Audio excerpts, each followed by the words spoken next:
மத்தேயு 26ஆம் அதிகாரத்துல 28வது வசனத்தை வாசிக்கிறோம். பாவ மன்னிப்பு உண்டாகும்படி அநேகருக்காக சிந்தப்படுகிற புது உடன்படிக்கைக்குரிய என்னுடைய இரத்தமாய் இருக்கிறது என்று சொன்னவரே இயேசு கிறிஸ்து. யாருடைய இரத்தத்தை குறித்து பேசுகிறார் என்று சொன்னால், தன்னுடைய இரத்தம் எதின் அடையாளமா இருக்கிறது என்பதை குறித்து இயேசு பேசுகிறார். அல்லேலூயா. ஆண்டவர் சொல்றார், தன்னுடைய இரத்தம் எதற்கு அடையாளமா இருக்கிறது, தன்னுடைய இரத்தம் சிந்துவதின் நோக்கம் என்ன, எந்த காரியத்தின் அடையாளமாக தன்னுடைய இரத்தம் சிந்தப்பட போகிறது, அந்த இரத்தம் உங்களுக்கு கொடுக்கப்பட போகிறது என்பதை ஆண்டவர் தன்னுடைய சீஷர்களிடத்துல ராவிருந்து இருக்கிற பொழுது, அந்த இரவு விருந்து நேரத்தில் இப்படிப்பட்ட காரியங்களை அவர்களோடு பேசும் பொழுது சொல்லுகிறார், இது உங்களுக்காக சிந்தப்படுகிற புது உடன்படிக்கையின் இரத்தமாய் இருக்கிறது. அல்லேலூயா.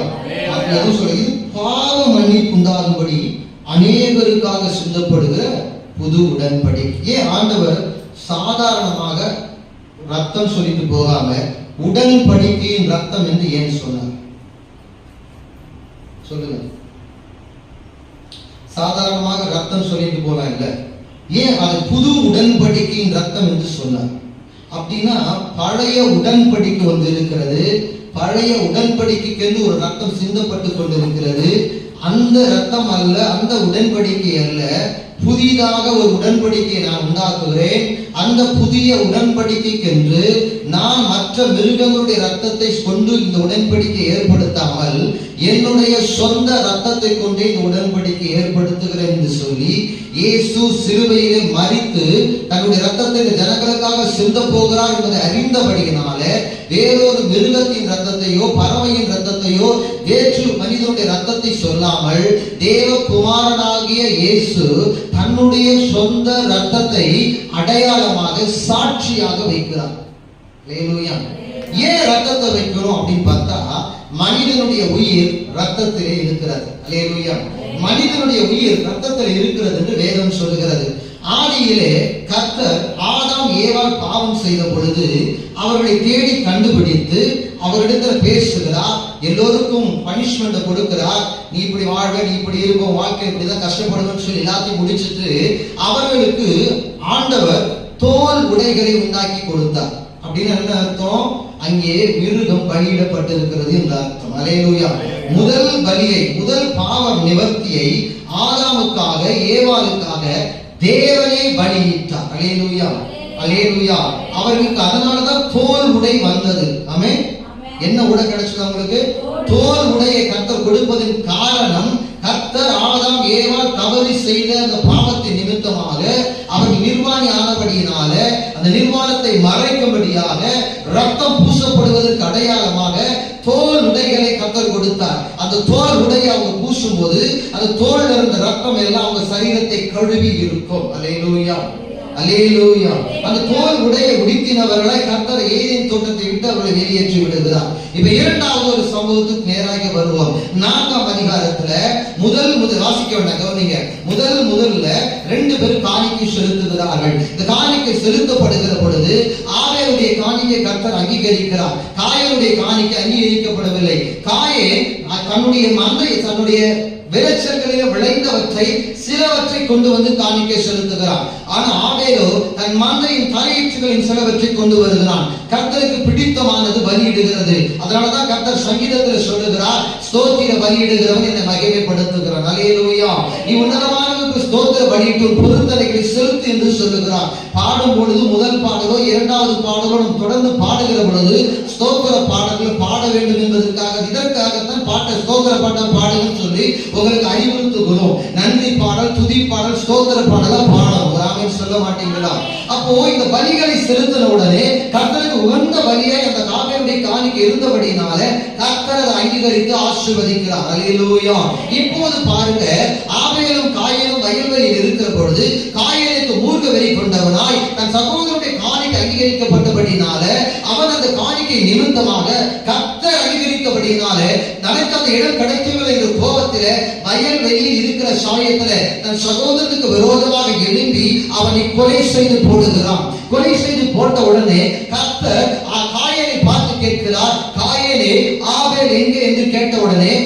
சொல்லுகிறான், நான் என் சகோதரனுக்கு காவலாளியே என்று சொல்லுகிறான். சில நேரங்களிலே காயனை போல நாம் செய்கிற பாவம் வெளியே தெரியாது என்று நினைத்துக் கொண்டு நாம செய்கிற பாவங்களை மறைத்துக் கொண்டிருக்கிறோம். ஆனால் கர்த்தர் பாருங்க, அதையெல்லாம் பார்த்தபடியினாலே ஆதாம் என்ன தவறு செய்தான் என்று அவன் வாயின் வழியாக சொல்ல வேண்டும் என்பதற்காக, ஏவாள் என்ன தவறு செய்தால் என்பது அவன் வாயின் வழியாக சொல்ல வேண்டும் என்பதற்காக கர்த்தரிடத்தில் விசாரிக்கிறார். அதுபோல காயனும் அந்த பாவத்தை மறைக்காமல் சொல்ல வேண்டும் என்பதற்காக கேட்டால் இவன் தன் பாவத்தை மறைக்கிறான். வேதம் சொல்லுகிறது, பாவங்களை மறைக்கிறவன் ஆதாமும் ஏவாளும் பாவங்களை ஆண்டவர் கேட்டவுடனே சொன்னார்கள். காயனோ தன் பாவத்தை மறைக்க முயற்சி செய்தான். இந்த பாவம் தன் சகோதரனுடைய ரத்தத்தை சிந்தின பாவத்தை. அவன் ஆண்டவர் சொல்லுகிறார், காயனே, நீ அவனை கொன்று போட்டு விட்டாய். உன் சகோதரனுடைய ரத்தம் பூமியிலே நோக்கி, பூமியிலிருந்து என்னை நோக்கி ஓயாமல் கூப்பிட்டுக் கொண்டிருக்கிறார். அல்லேலூயா.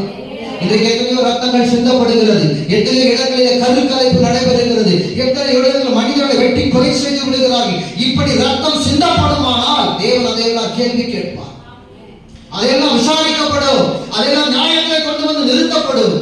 அல்லேலூயா.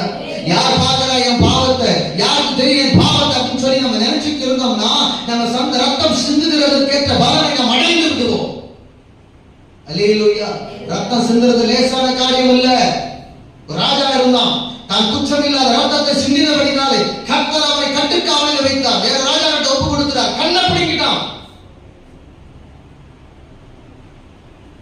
குற்றம் இல்லாத ரத்தத்தை சிந்துகிற பாவம், குழந்தைகளின் ரத்தத்தை சிந்துவது. குறிப்பாக அநேகர் என்ன பண்றாங்க, தவறுகளை செய்துவிட்டு அபார்ஷன் பண்றாங்க, பாவம் செய்கிறாங்க. அந்த குழந்தையை, கருவில் இருக்கிற குழந்தையை கொன்று விடுகிறார். எனக்கு தெரிஞ்சு ஒரு 2 குழந்தைய நான் காப்பாற்றி விட்டுருக்கிறேன். சகோதரி சரஸ்வதியுடைய இளைய மகள், இந்த பக்கம் பாக்கியலட்சுமி ஒரு சிஸ்டர். ஏற்கனவே 2 பெண் இல்லை, 3வது அவங்க அதுக்கு முன்னாடி ஆபரேஷன் பண்ணிருக்கணும். அந்த குழந்தைய, அந்த குழந்தை பிறக்காம இருக்குது, ஆபரேஷன் பண்ணிருக்கணும் இல்லையா? அவங்க சொன்னாங்க, பாஸ்டர் எனக்கு பையன் பிறக்குமா பொண்ணு பிறக்குமா? உன் விசுவாசத்துக்கு பையனா பிறக்கணும்னு சொன்னேன். அல்லேலூயா. ஒருவேளை அப்படி சொல்லாம போனது, சொல்லாம இருக்குன்னு வச்சுக்கோங்க, அவங்க அவாய்ட் பண்ணிருப்பாங்க போல. இன்னைக்கு அந்த குழந்தைக்கு ஏறத்தாழ ஒரு 14-13 வயசு இருக்குது அந்த குழந்தைக்கு. அல்லேலூயா. என்னிடத்துல ஆலோசனை கேட்டா நான் சொன்னேன், அவ்வளவுதான். இன்னொரு சகோதரி கூட எனக்கு ஞாபகத்தில் வராங்க, ஒரு இஸ்லாமிய சகோதரி அவங்க. அல்லேலூயா. தேவ பிள்ளைகளே, ஆபேலின் ரத்தம் சிந்தப்பட்டதுக்கு கர்த்தர் காயனிடத்திலே கணக்கு கேட்டார். உங்களாலேயோ என்னாலேயோ அல்லது நம் குடும்பத்தை சார்ந்தவர்களால் ரத்தம் சிந்தப்படுமானால் கர்த்தர் கணக்கு கேட்காமல் விட மாட்டார். மனிதனுடைய ரத்தத்தை எவன் சிந்துகிறான் அவனுடைய ரத்தம் சிந்தப்பட வேண்டும் என்று கர்த்தர் நியாயப்பிரமாணத்தில் எழுதி கொடுத்திருக்கிறார். உன்னால உன் குடும்பத்தில் யாராவது ஒருத்தருடைய ரத்தம் சிந்தப்பட்டால் உன்னுடைய ரத்தம் சிந்தப்படும். அந்த பாவத்தை இப்பவே அறிக்கை செய்யணும். நம்ம லேசா நினைச்சிட்டு இருக்கிறோம் கர்த்தரை, ரொம்ப லேசா நினைச்சிட்டு இருக்கிறோம். ஆண்டவர் பாவங்களை மன்னிக்கிறவர் மட்டுமல்ல, கணக்கு கேட்கிறவர், விசாரிக்கிறவர், நியாயம் தீர்ப்பு செய்கிறவர். அல்லேலூயா. சரி, பழைய ஏற்பாட்டு புதிய ஏற்பாட்டு சம்பவத்துக்குள்ள நாம் வருகிறதுக்கு முன்பதாக பழைய உடன்படிக்கை குறித்து சில சம்பவங்களை நாம் பார்த்து விடலாம். யாத்திராகமம் 34ஆம் அதிகாரம் 27, 28 வசனங்களை வாசிக்க கேட்கலாம்.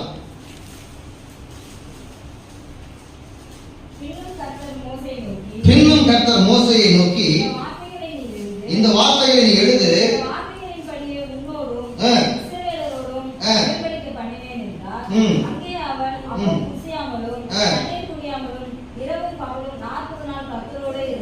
அல்லேலூயா. இல்ல இல்ல அந்த சங்கீதம் ஒரு நிமிஷம். எபிரேயர் 8ஆம் அதிகாரம் 9ஆம் வசனம் இவரே சொல்றார்.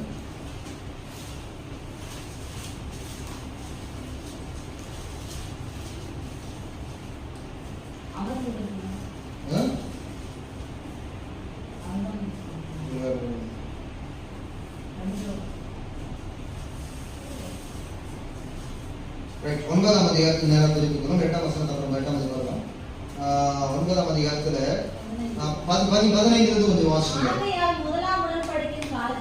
கவனிக்க வேண்டும். முதலாம் உடன்படிக்கையின் காலத்தில் நடந்த அக்கிரமங்களை நிவர்த்தி செய்யும் பொருட்டு அவர் மரணம் அடைந்து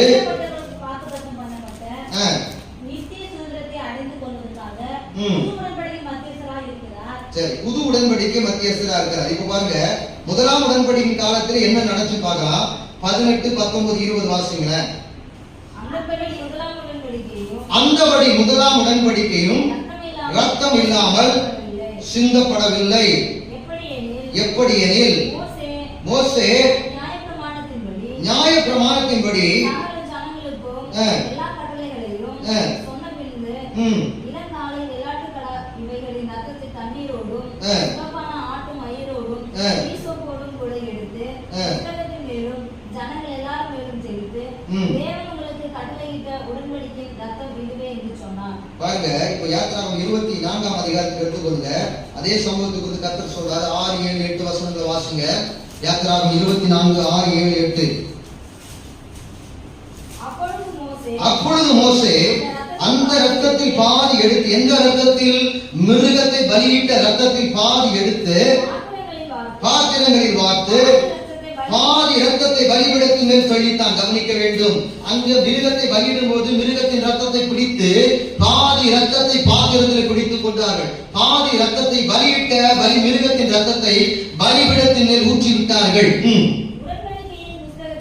உடன்படிக்கை நியாயப்பிரமாண புஸ்தகத்தை எடுத்து ஜனங்களின் காதுகள் கேட்க வாசித்தான்.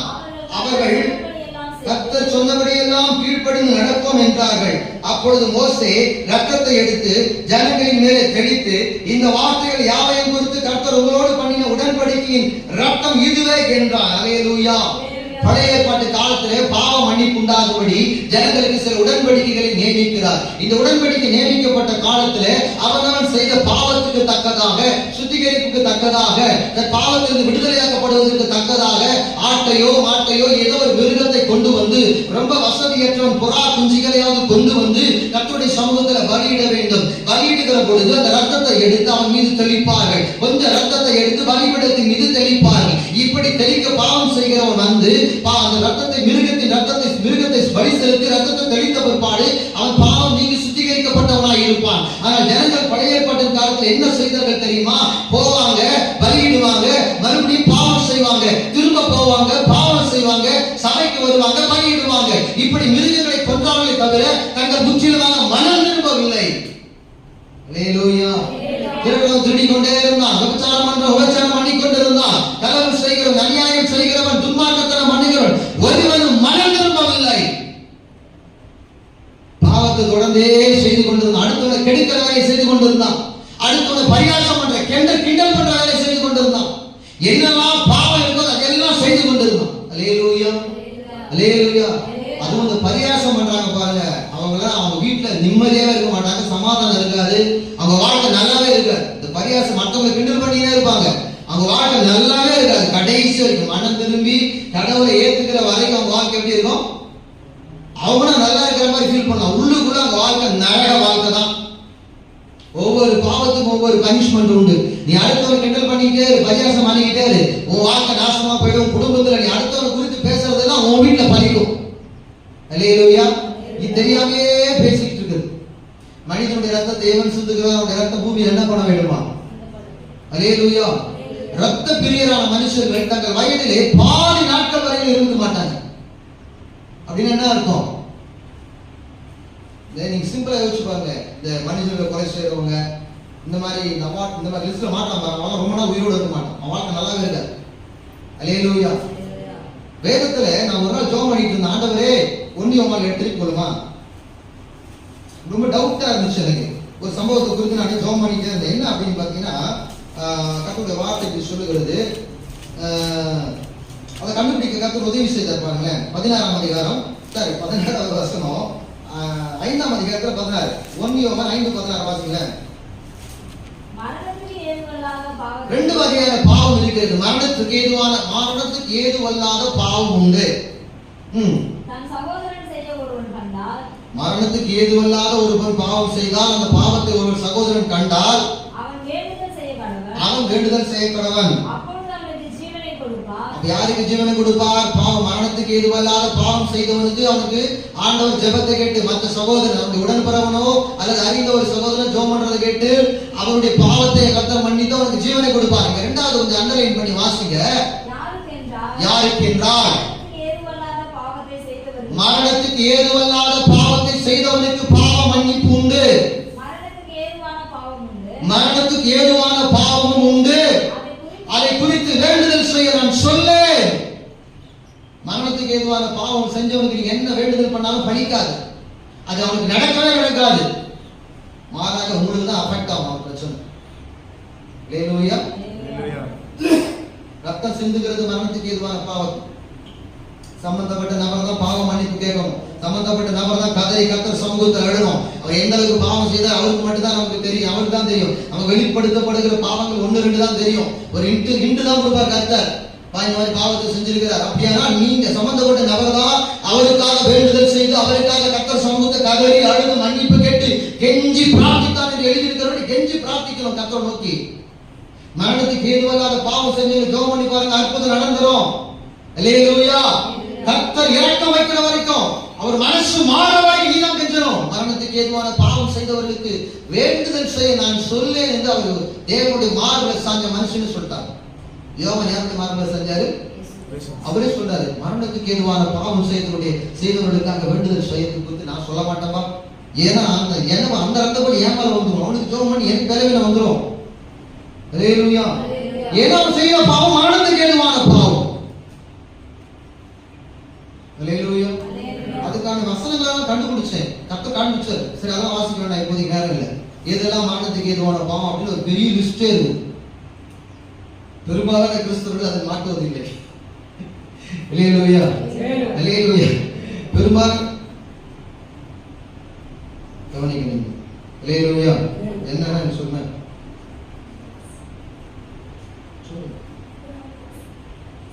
அல்லேலூயா சொல்லணும். மரணத்துக்கு ஏதுவல்லாத பாவம். சரி, நம்ம எதுக்கு வருவோம்? பழைய ஏற்பாட்டிலே மிருகத்தை பலியிட்டு பாதி ரத்தத்தை பலிபீடத்தின் கொட்டி பாதி ரத்தத்தை ஜனங்கள் மேல தெளிப்பார். இந்த வார்த்தைகள்லாம் வாசித்து தெளித்தார்கள். இது உங்களுக்கு உடன்படிக்கையின் ரத்தம். அல்லேலூயா. ஒரு பாவம் செய்வானால அவனுக்கு பலியிடப்படும். அந்த பலியிடப்பட்ட ரத்தத்தை கொண்டு வந்து பலிபீடத்தில் தெளிப்பான். இப்ப ஆசாரியன் எல்லாருடைய பாவங்களுக்காக வருஷத்துக்கு ஒரு முறை என்ன பண்ணுவார் தெரியுமா? ஆசாரியன் கூட இருக்கும். அந்த ஆசாரியன் கூடாரத்துல என்ன நடக்கும் தெரியுமா? வெளிப்பிரகாரத்துல பலியிட வேண்டிய மிருகங்கள் எல்லாம் கட்டி வைக்கப்பட்டிருக்கும். பிரகாரத்தில் பலிபீடம் இருக்கும்.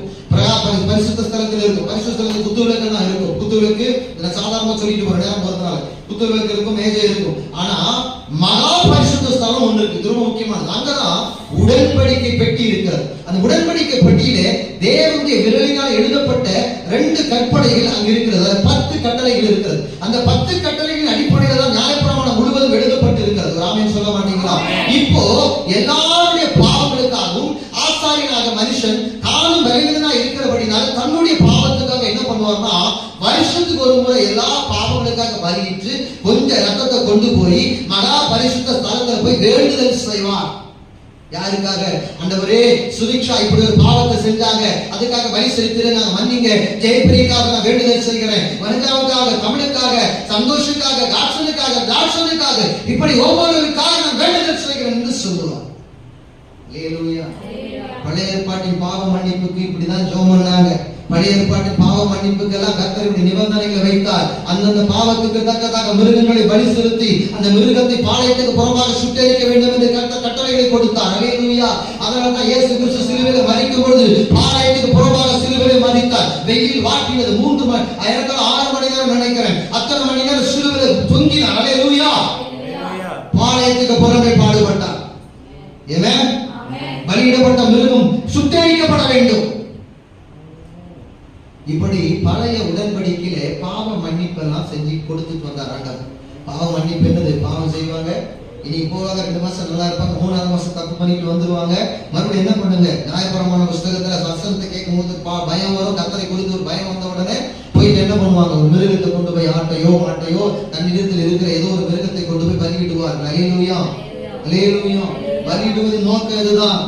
இதுக்கு பாவ மன்னிப்புக்காக தான் பலியிடுகிறாங்க. மனுஷனை பார்த்தார் கர்த்தர், இந்த கட்டளை நியமிச்சு கொடுத்தா இவன் மனம் திரும்பிடுவான், உண்மையா இருப்பான். திரும்பி பார்த்தா திரும்ப திரும்ப திரும்ப திரும்ப ஆயுட்காலம் முழுவதும் பாவம் செய்யணும், விட்டு விடலை, பலி செலுத்துவதையும் கடவுளையும் விட மாட்டான், பாவத்தை விட மாட்டான். பார்த்தார் கர்த்தர், இறங்கி பூமிக்கு வந்தார். அல்லேலூயா. இறங்கி பூமிக்கு வந்த கர்த்தர் தன்னுடைய சொந்த ரத்தத்தினால உடன்படிக்கை பண்ணுகிறார். இந்த ரத்தத்தினாலே உனக்கு பாவ மன்னிப்பு உண்டு, நித்திய ஜீவன் உண்டு. இந்த விசுவாசிகளுடைய பாவங்கள் கழுவப்படும். என்ன தெரியுமா? இனி வேற பலி செலுத்த முடியாது. இனி போய் வேற பலி செலுத்த முடியாது. அப்படின்னா என்ன அர்த்தம்? பாவம் செய்ய முடியாது. அல்லேலூயா. பாவம் செய்ய முடியாத அர்த்தம் இல்ல, பாவம் செய்ய கூடாது என்று கட்டளை. புது உடன்படிக்கை. இனி எந்த மிருகத்தை பலியிட வேண்டாம். வேணா அடிச்சு சாப்பிட்டுக்க. அல்லேலூயா. உனக்கு என்ன பண்ணு, சாப்பிடு, அதெல்லாம் சாப்பிட்டுக்க போ. ஆனா இந்த ரத்தத்தை, என்னுடைய ரத்தத்துல உடன்படிக்கை எழுதுறேன். இந்த ரத்தத்தில் எழுதப்பட்டது மாற்றப்படாது. ஏன்னா ஒரு சொந்த ரத்தம், பரிசுத்தமான ரத்தம், தேவகுமாரனாகிய இயேசுவின் ரத்தம், தேவனுடைய ரத்தம் அது. அல்லேலூயா. அந்த ரத்தத்தில் உடன்படிக்கை எழுதுறார் பாருங்களேன். 2025 ஆண்டுகளாக மாற்றப்பட்டதை கைகளை தட்டி இனி செலுத்தப்படுவதற்கு வேற வழியை கட்டி எழுதி வச்சுட்டார். அவ்வளவுதான். இதான் புது உடன்படிக்கையின் ரத்தம். இனி நம்ம பாவம் செய்வோமா? அல்லேலூயா. என்னதான் கொட்டு விழுந்தாலும் திட்டு விழுந்தாலும் அடங்கி நிற்கும் ஆண்டவருக்குள்ள, சபைக்குள்ள. அல்லேலூயா. உனக்கே உன்னை வளர்க்கிற எனக்கே கொட்டு, உங்களை வளர்க்கிற எனக்கே உங்களுக்கே கொட்டு விழுதுன்னா என்னால உங்களெல்லாம் வளர்க்கிறவங்க எனக்கு எவ்வளவு கொட்டு விழுந்து யோசிச்சு பாத்தீங்களா? அல்லேலூயா. ஆமா, உங்களுக்கு ஒரு அடினா எனக்கு 1000 அடி தான் கத்துதுக்கு. ஆமா, பாஸ்டர் நினைச்சுக்கோ. அல்லேலூயா. லெஃப்ட் போகாத ரைட்டு டப்பு டுப்புன்னு என்ன பண்ணுவார்? செல்லமா தான். அல்லேலூயா. ஆமே, அதுவே நமக்கு மனசு கஷ்டமா என்ன ஆண்டவர், ஏன் ஆண்டவர், சின்ன தப்பு பண்ணி திருத்திக்கிற ஆண்டவர். அல்லேலூயா. நம்ம கவனிங்க, பழைய ஏற்பாட்டில் பாவம் செய்தவன் திரும்ப திரும்ப பாவம் செய்து கொண்டிருந்தான், பலி செலுத்திக் கொண்டிருந்தான். இந்த போக்கையெல்லாம் கர்த்தர் மாற்ற முடிவு பண்ண. நீ பாட்டு பாவம் செய்வ, பலி செலுத்துவியா, உனக்கு நான் ஃப்ரீடம் கொடுத்தா, மனம் திரும்ப ஒரு சந்தர்ப்பம் கொடுத்தா நீ என்ன பண்ணுவ? பாட்டுக்கு பாவம் செய்ய, வாழ்நாள் முழுவதும் பாவம் செய்யறதையும் விட மாட்டேன், பலி செலுத்துறதையும் விட மாட்டேன். அவரு தான் அதனாலதான் சொல்றாரு, உங்கள் பலிகளின் திறனை நான் பொறுத்து பொறுத்து இழைத்து போனேன். நீ மனம் திரும்ப பார்த்து பார்த்து நான் என்ன பண்ணுவேன்? ஏசாயால சொல்றாருல்ல, பொறுத்து பொறுத்து என்ன பண்ண, சோர்ந்து போயிட்டேன். அடி நீ திரும்பவும் பார்த்தேன், வெயிட் பண்ணி பார்த்தேன், பலி செலுத்துற மனம் திரும்பிடுவே, நான் பார்த்து மன்னிப்பு விட்டேன். மறுபடியும் பார்த்தா போய் பாவம் செய்ய, மறுபடியும் வந்து பலி செலுத்துற, பொறுத்து பொறுத்து இழைத்து போனேன். கர்த்தருக்கு எவ்வளவு சோர் வந்துச்சு பாருங்க. நம்ம அவ்வளவு டார்ச்சர் பண்ணிக்கிறோம் ஆண்டவர். அல்லேலூயா. பார்த்தாரு, உங்களால புரோஜி உங்களை நான் இப்படி மொட்டை ரொம்ப கெட்டு போயிருவீங்க என்ன பண்ணாரு? சில பிள்ளைங்க சொல்லுவாங்கல்ல, நீ ரொம்ப வீட்டுல இருந்தா சேட்டை பண்ணி கூட்டு ஹாஸ்டல்ல சேர்த்துறோம். ஏன்? வீட்டோட அருமை உனக்கு தெரியும்ன்றதுக்காக. வீட்டோட அருமை பெருமை தெரியும், அப்பா அம்மாவோட அருமை பெருமை, வீட்டோட பேரண்ட்ஸோட நிழல வளர்றது எவ்வளவு பெரிய ஆசீர்வாதங்கள் உனக்கு தெரியும்ன்றதுக்காக பெற்றோர்கள் கொண்டு போய் விடுவாங்க. சில பிள்ளைங்க கெட்டு போகுது. சில பிள்ளைங்க ஐயோ அப்பா வீட்டுல இருந்துமே அம்மா கிட்ட எவ்வளவு சந்தோஷமா சாப்பாடு, நீ கியூல நிக்கணும் வீட்டுல. அப்படியா? நீ போய் உட்கார்ந்தாலும் உங்க தட்டு டேபிள் சாப்பாடு வந்துடும், இல்ல நீ உட்கார இடத்துல சாப்பாடு வரும். அதான் வீட்டோட அருமை பெருமை. அல்லேலூயா. விரும்பினது அம்மா கிட்ட கேட்கும், அப்பா கிட்ட கேட்கும். அங்க வெனஸ்டே ஒரு நாள் தான் நான் சிக்கன் போடுவான், நாட்டியம் போடுவான், டிஃபன் போடுவான். அதுவும் கிணறு என்னது அந்த உப்பான நல்லாவே இருக்கும், அந்த வண்டு விண்டாலாம் இருக்கும். வீட்டுல அப்படி செய்வாங்களா? வீட்டுல சாப்பிட என்ன பண்ணுவாங்க? பிள்ளைங்க ஆரோக்கியம் கெட்டக்கூடாது, பிள்ளைங்க ஆரோக்கியமா இருக்கணும், பிள்ளைங்க பாதுகாப்பா இருக்கணும், ஒவ்வொன்றையும் பெற்றோர்கள் பார்த்து பார்த்து பார்த்து செய்வார்கள். ஒருவேளை ஆகாரம் கம்மியா இருந்துச்சு என்ன பண்ணுவாங்க? பெற்றோர்கள் அரவையோடு நிறுத்திட்டு பிள்ளைங்க சாப்பிட்டு விடுவாங்க. ஆனா ஹாஸ்டல் அப்படி விடுவாங்களா? கொஞ்ச நாள் கூட நாளைக்கு சாப்பிட்டு அப்படிமா. ஏன்? அவன் ஹாஸ்டல் நடத்துறான், அவன் கடமையை செய்யறான், வேலைக்கு என்ன வேலை அந்த வேலையை செய்யறான். அதனாலதான் பழைய ஏற்பாட்டு இருக்கிற முறைமைப்படி ஜனங்கள் பாவம் செஞ்சு பாவம் செஞ்சு பாவம் செஞ்சு அதுக்காக இயேசுவின் ரத்தம் ஹாஸ்டல் கிடையாது. அல்லேலூயா. இப்ப நமக்கு பயத்தை அதிகரிக்கிறது, பயத்தை அதிகரிக்கிறது, நமக்கு கர்த்தர் பயத்தை அதிகரிக்கிறது இயேசுவின் ரத்தம். ஏன்? இதுக்கப்புறம் என்ன கிடையாது? பாவம் மன்னிப்பு வேற பலி கிடையவே. இப்ப சொல்லிட்டேன் ஆண்டவர், நான் இதை நீக்கிட்டமா, நீங்க பழைய முறைப்படி வந்து பலி செலுத்துனா முடிஞ்சிச்சு கதை. எவனும் சபைக்கு வர மாட்டான், எவன் ஆசாரின் சொல்றதை கேட்க மாட்டான், இந்த நியாயபரமான வார்த்தைக்கு கீழ்ப்படிய மாட்டான், வேத வசனத்துக்கு கீழ்ப்படிய மாட்டான். என்ன நினைப்பான்? சட்டத்துல இருக்க ஓட்டையை வச்சு தப்பிக்கிற மாதிரி வேதத்துல கற்றுக் கொடுத்திருக்கிற அந்த கிருபையை நினைச்சு, இனாம நினைச்சு, வாய்ப்பை நினைச்சு என்ன பண்ணுவான்? ஓடி போய் பாவம் செய்வான், சந்தோஷமா செய்வான், வலிய சந்தோஷமா செலுத்துவான். அவன் கொண்டு வர மாட்டை பார்த்து தெரிஞ்சுக்கலாம் என்ன பாவம் பண்ணிருக்கான், அவன் கொண்டு வர ஆட்டை பார்த்து தெரிஞ்சுக்கலாம் என்ன பாவம் பண்ணிருக்கான், அவன் என்ன காரியத்தை செய்ய போகிறான்றத அவன் கொண்டு வருகிற பலிகளை வச்சு கண்டுபிடிச்சிடலாம். ஒரு அல்லேலூயா, அல்லேலூயா. யோசிச்சு பாருங்க, இன்னைக்கு நீ செஞ்ச பாவம் வெளியே தெரியல, நம்ம செஞ்ச பாவம் என்ன பண்ணல, அன்னைக்கு ஆட்டை முடிச்சுட்டு போக தெரியும். ஓ டே, அந்த 10 பாவத்தை ஏதோ பாவம் பண்ணிடுறாங்க, பின்னாடி ஃபாலோ பண்ண கண்டுபிடிச்சிடலாம். மாட்டை பலிப்படுறா, டே என்னடா இவ்வளவு பெருசா பண்ணிட்டுக்கிறான், பண்ண குடும்பமா பண்ணிட்டாங்களா? யோசிச்சு பாரு. எல்லாருமா பக்தியோட இருந்திருப்பான், பரியாசமா இருக்கதான் செய்வாங்க, அவன் யோசிச்சிருப்பான். அதெல்லாம் புரிஞ்சுக்கோங்க தேவ பிள்ளைங்க. புதிய ஏற்பாட்டுல இயேசு, புதிய ஏற்பாடுல நமக்காக இயேசு கிறிஸ்து தன்னுடைய சொந்த ரத்தத்தினால புதிய உடன்படிக்கையை நமக்கு நியமித்து கொடுத்திருக்கிறார். கரங்களை தட்டி ஆண்டவர். இந்த உடன்படிக்கை இயேசுவின் ரத்தத்தினால உண்டான உடன்படிக்கை. அல்லேலூயா. இயேசுவின் ரத்தம் இயேசு தன்னுடைய சொந்த ரத்தத்தை ஆக்சிடென்டா சிந்தலங்க. அவர் பிறக்கும் போதே தெரியும் நான் இதுக்காக தான் பிறக்க போறேன். எபிரேயர்ல அழகா வசனம் சொல்லுது பாருங்க, எடுத்து வாசிங்க.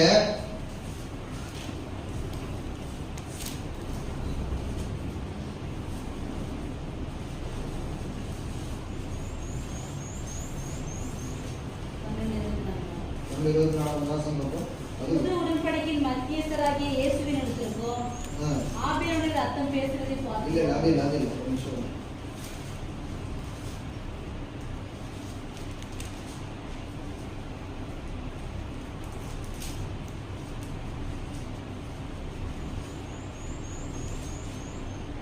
ஜீசஸ் இவனுக்கு ஒரு சரீரத்தை ஆயத்தப்படுத்தி ஒரு வசனம் போடுங்க.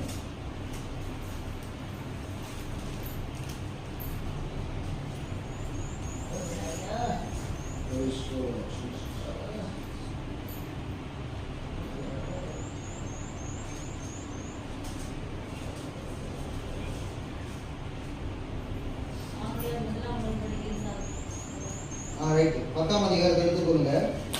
5வது வசனத்தை வாசிங்க. ஆகையால் அவர் உலகத்தில் பிரவேசிக்கிற பொழுது பலியையும் காணிக்கையும் விரும்பவில்லை, ஒரு சரீரத்தை எனக்கு ஆயத்தம் பண்ணிது. எதற்காக அந்த சரீரம்? புதிய உடன்படிக்கை உருவாக்குவதற்காக. அல்லேலூயா, அல்லேலூயா. 8ஆம் வசனம் சொல்லுகிறது பாருங்க, நியாய பிரமாணத்தின்படி செலுத்தப்பட்டு வருகிற பலிகளை குறித்து மேற்சொல்லியபடி பலியையும் காணிக்கையும் சர்வாங்க தகன பலியும் பாவ நிவாரண பலியும் நீர் விரும்பவில்லை, அவைகளுக்கு பிரியமானது அல்ல. 9ஆம் வசனம், தேவனே உம்முடைய சித்தத்தின்படி செய்ய இதோ வருகிறேன் என்று சொன்னார். 2ஆவதை நிலைநிறுத்துவதற்கு 1ஆவதை நீக்கி போடுகிறார். அல்லேலூயா. அப்படின்னா என்ன அர்த்தம்? மோசே மூலம் கொடுக்கப்பட்ட அந்த பலிபீடத்தை அந்த பிரமாணங்களை மாற்றி இயேசு தன் சொந்த ரத்தத்தினால் முதலாவது உடன்படிக்கை நீக்குவதற்காக 2ஆவதை நிறுத்துவதற்காக தன் சொந்த ரத்தத்தை கொடுத்தார். அதுக்கு என்ன தேவைப்பட்டுச்சு? ஒரு சரீரம் தேவைப்பட்டுச்சு. அல்லேலூயா, அல்லேலூயா. பழைய உடன்படிக்கை மோசேயின் மிருகத்தின் ரத்தத்தினால் ஏற்படுத்தப்பட்டது. புதிய உடன்படிக்கை இயேசுவின் ரத்தத்தினால் ஏற்படுத்தப்பட்டது. கைகளை தட்டி ஆண்டவர். இந்த புதிய உடன்படிக்கையின் ரத்தம் 12ஆம் அதிகாரம் வாசி 12 வாசிங்க. பாருங்க, இன்னொரு சொல்றாரு, புது உடன்படிக்கையின் ரத்தத்தை சிந்தினவர் எப்படிப்பட்டதா இருக்கிறது? புதிய உடன்படிக்கை மத்தியஸ்தர். புதிய உடன்படிக்கை மத்தியஸ்தராகி இயேசுவினிடத்திற்கும் ஆபேலுடைய ரத்தம் பேசினதை பார்க்க நன்மையானவர்களை பேசுகிற ரத்தமாகிய தெளிக்கப்படும் ரத்தத்தினிடத்திற்கு வந்து சேர்ந்தீர்கள். எந்த ரத்தம் எந்த ரத்தம் வந்திருக்கிறீங்க? இப்போ மிருகத்தின் ரத்தத்தினிடத்தில் அல்ல, நன்மையானவர்களை பேசுகிற இயேசுவின் ரத்தத்தினிடத்தில் வந்திருக்கிறீங்க. பழைய உடன்படிக்கை ரத்தத்தோடு ஆண்டவர் கிட்ட வரல, புதிய உடன்படிக்கை ரத்தமாக இயேசுவின் ரத்தத்தை கொண்டு தேவனிடத்தில் வந்திருக்கிறீங்க. அல்லேலூயா. இந்த நேரத்தில் சில நேரம் நம்ம பாவம் செய்கிறோம், ஏன் அடிக்கப்படாமல் இருக்கிறோம், காயப்படாமல் இருக்கிறோம், ஏன் நமக்கு துன்பங்கள் துன்பம் பெருசா வந்தாலும் ஏன் நம்ம காப்பாற்றப்படுகிறோம்? இயேசுவின் ரத்தம் நமக்காக தினமும் பரிந்து பேசுகிறது. ஏனென்றால் அவர் புதிய உடன்படிக்கை மத்தியஸ்தராக இருக்கிறார். புதிய உடன்படிக்கை ரத்தத்தை நமக்காக சிந்தி இருக்கிறார். கைகளை தட்டி ஆண்டவர். உலகமே உங்களை குற்றப்படுத்தலாம், இயேசுவின் ரத்தம் சொல்லுவோம் இல்ல, அவர் பரிசுத்தமானவர். அல்லேலூயா. உலகமே குற்றப்படுத்தும் உங்களை பார்த்து, நீ பாவி, உங்க லைஃப் எல்லாம் மைனஸ் சொல்லிட்டு அது போல உங்களை பார்த்து உங்க அக்கிரமக்கார அது இது என்ன வேணா குற்றப்படுத்தலாம். இயேசுவின் ரத்தம் உங்களை பார்த்து சொல்லும். அல்லேலூயா. இயேசுவின் ரத்தம் அவங்களை பார்த்து சொல்லும், உங்களை பார்த்து உங்க கிட்ட இயேசுவின் ரத்தம் அவங்களை பார்த்து பேசும்.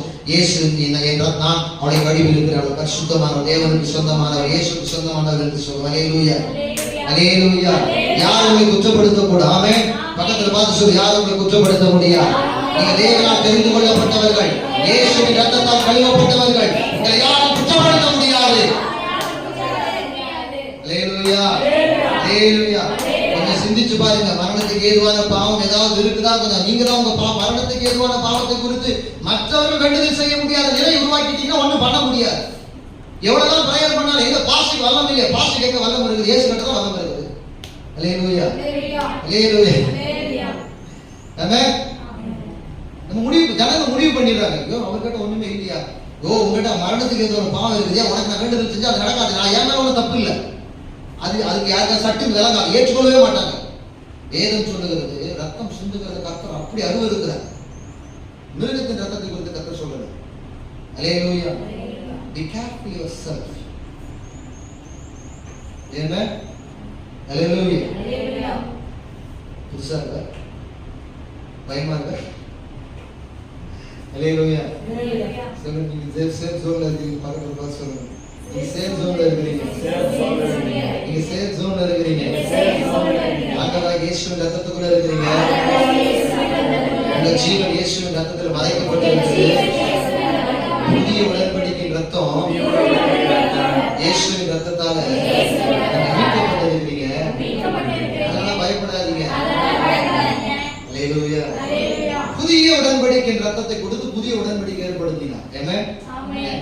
புதிய உடன்படிக்கைன்றது ஒரு பெரிய சப்ஜெக்ட். இந்த உடன்படிக்கைன்றது மிகப்பெரிய சப்ஜெக்ட். இன்னொரு 5 நிமிஷத்துல நான் முடிச்சிருப்பேன். ஆனா முடிச்சா சொல்ல முடியாது. அல்லேலூயா. ப்ளீஸ் யாராவது நம்ம சபைக்கு வந்து கேள்வி கேட்டாங்க, சின்னதா ஒரு பதில் சொல்றதுக்காக கேட்ட வார்த்தை இருக்கும். அல்லேலூயா. அல்லேலூயா.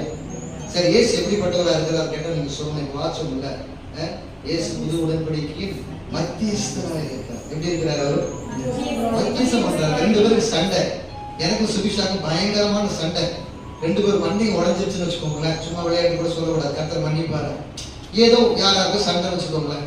இப்ப இந்த சண்டையில 2 பேரும், ஆனா 2 பேரும் ஒண்ணா அதான் ரொம்ப சந்தோஷமா இருக்கும் கடவுளுக்குள்ள, இல்லையா? ஜெயபிரியா சுபிக்ஷா வச்சுக்கோங்க. அவங்க 2 பேரும் கடவுளுக்குள்ள ஒண்ணா இருந்தா பயங்கர சந்தோஷமா இருக்கும். கடவுளுக்கு ரொம்ப பிடிக்கும்.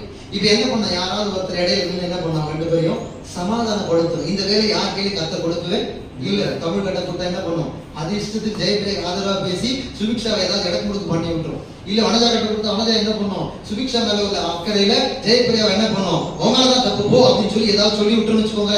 ஏன் மனிதன் தோற்றத்தின்படி நியாய தீர்ப்பு செய்கிறான். வசனம் அப்படித்தான் சொல்லுது. தோற்றத்தின்படி தீர்ப்பு செய்கிறார். மனிதர்கள் அப்படித்தானே.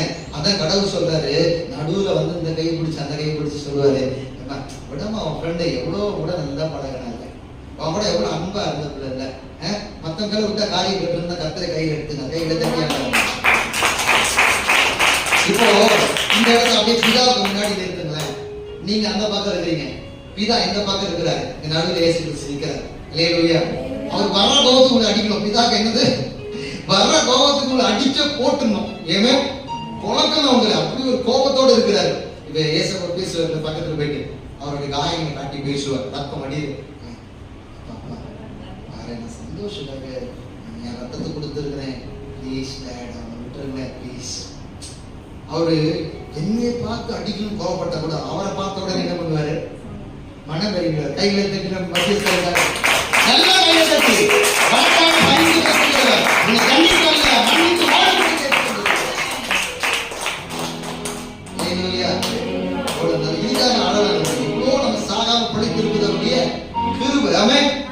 நடுவுல நின்றுக்கிறார். இந்த யாராவது அடிக்க வர முன்னாடி என்ன பண்ணுவாங்க, இந்த பிள்ளைங்களை பெற்றோர் அடிக்கும் போது ஓடி போய் மாமா சித்தி நான் பின்னாடி ஒழிஞ்சு இப்படி பின்னாடி இப்படி அடி விழுந்தா இப்படி அடி டைரக்ஷன் மாறும் பாருங்களேன். அவன் என்ன பண்ணுவாங்க, அடி விடாதபடி கொம்பி கையில் விடு விடு, இந்த குழந்தை தானே தெரியாம பண்ணிட்டு இருப்பான், விட அவனை இனி உனக்கு தெரியாது, அவன் ஏதோ தப்பு பண்ணிக்கிறான். அப்பா அம்மா என்ன பண்ணுவாங்க, இப்படிதான். ஒருவேளை அப்பா கோவப்படும்போது அம்மா அப்படிதான், அம்மா கோவப்படும்போது அப்பா அப்படிதான். இல்ல இவங்க 2 பேருமே கோவப்படும்போது யாராவது ஒருத்தர் நடுவில் வந்து என்ன பண்ணுவாங்க, சமரசம் பண்ணுவாங்க. அப்ப அடிக்கும் போது என்ன பண்ணுவாங்க, விடு விடு அவன் அடிக்காத விடு, குழந்தை போய் அடிக்கிற சின்ன பையன் அவன் தெரியாம பண்ணிட்டு இருப்பான், விடு அடிக்காத விடு. அப்படியே பரலோகத்தை காட்சி எடுத்துக் கொள்ளுங்க. நீங்கள் நானும் தப்பு பண்ணிட்டு போய் நிற்கும் போது அவருடைய கோபத்துல உக்கரகத்துல அப்படி அழிக்கப்படாம பிதாவுடைய கோபத்துல அவருடைய என்ன சொல்றது, ஏன்னா பாவத்தை பாருங்க சுத்த கண்கள் உடையவர் அல்லவா. அல்லேலூயா. அவர் பட்சிக்கிற அக்னியை டக்கு நேர்ச்சி விட்டுருவார். அல்லேலூயா. ஆனா அவர் என்ன பண்றாரு, ஏசப்பா முகத்தை பார்த்த உடனே என்ன நீ எல்லா நேரம் பொறுக்காம உன்னை காப்பாத்திருக்க, அவர் சொல்லுவார், இல்ல இல்ல இந்த மரம் இங்க இருக்கட்டும் சொல்றாருல, இந்த மரம் இருக்கட்டும், இந்த 1 வருஷம் நான் கொத்தி எரு போடுறேன், அது போல கொஞ்ச நாள் விடுங்க அவன் திருந்திடுவா, கொஞ்ச நாள் விடுங்க அவங்க நல்லா மாறிடுவாங்க, கொஞ்ச நாள் விடுங்க அவன் மாத்திப்பான், விடுங்க விடுங்கப்பா விடுங்கப்பா அப்படின்னு சொல்லி என்ன பண்ணுவாங்க. மூத்த பிள்ளைங்க இளைய பிள்ளைங்க வக்காலத்து வாங்குற மாதிரி தான் நம்முடைய மூத்த சகோதரன் இயேசு கிறிஸ்து உங்களுக்கு எனக்கு வக்காலத்து வாங்குறாரு. இவர்தான்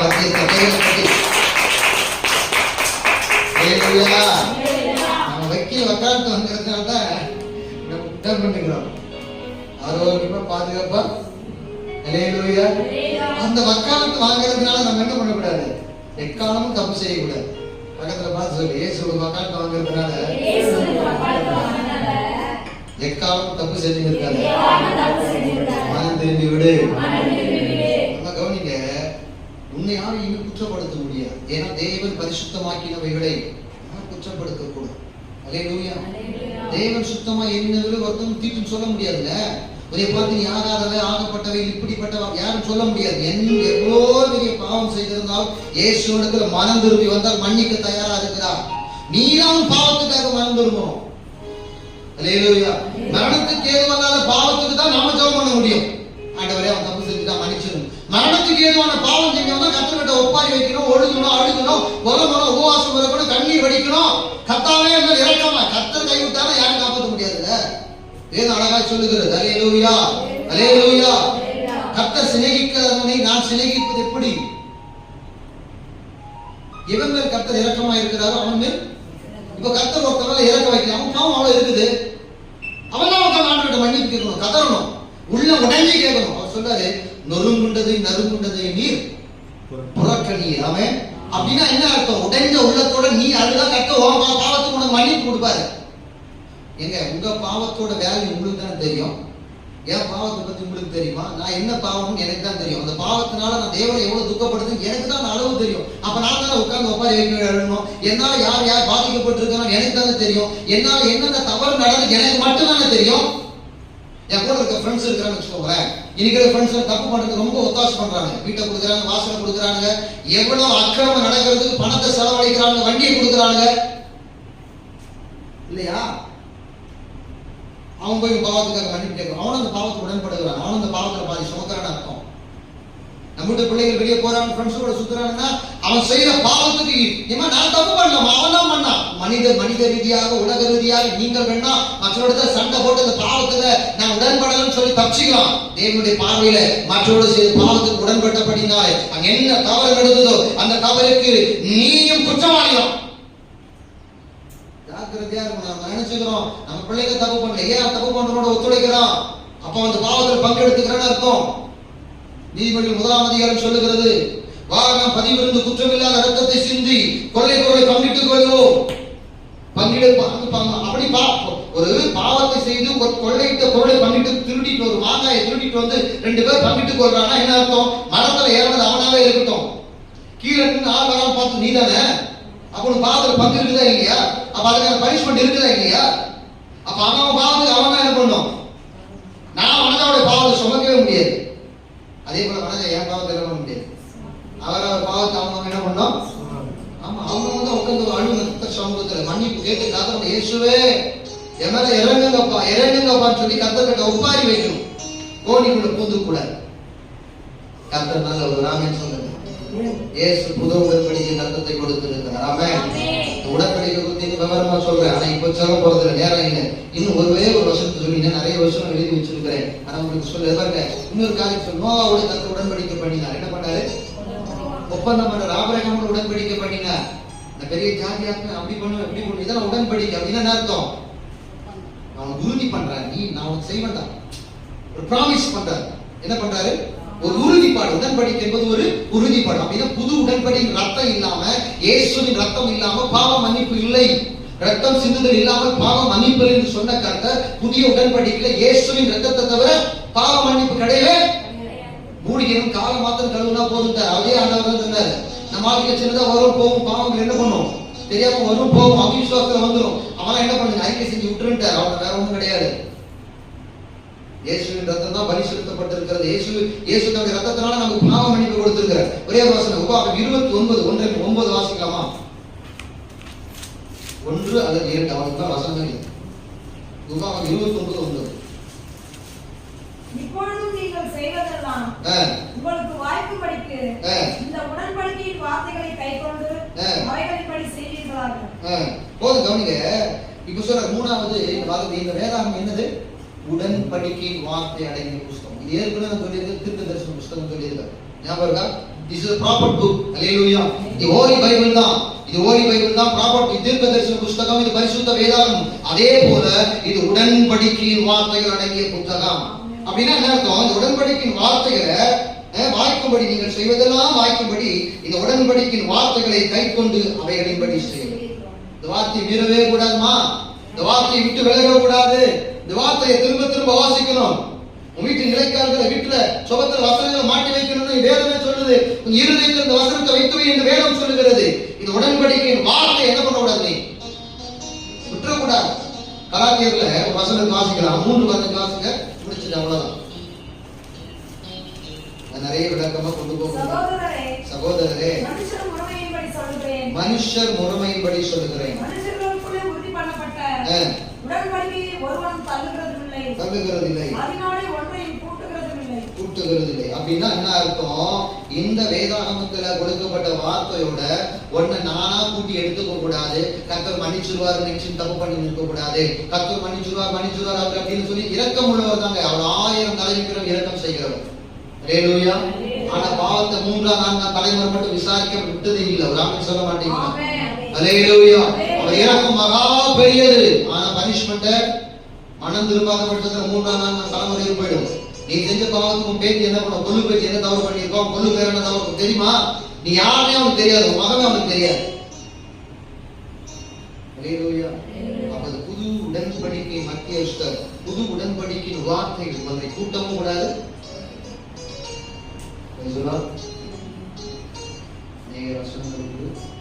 நேரமில்லை.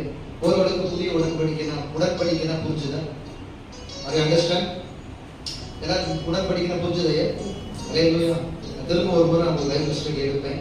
ஏன்னா இந்த நேம நம்ம வச்சிருக்கிறோம், அதனால கட்டாயம் இதை பற்றி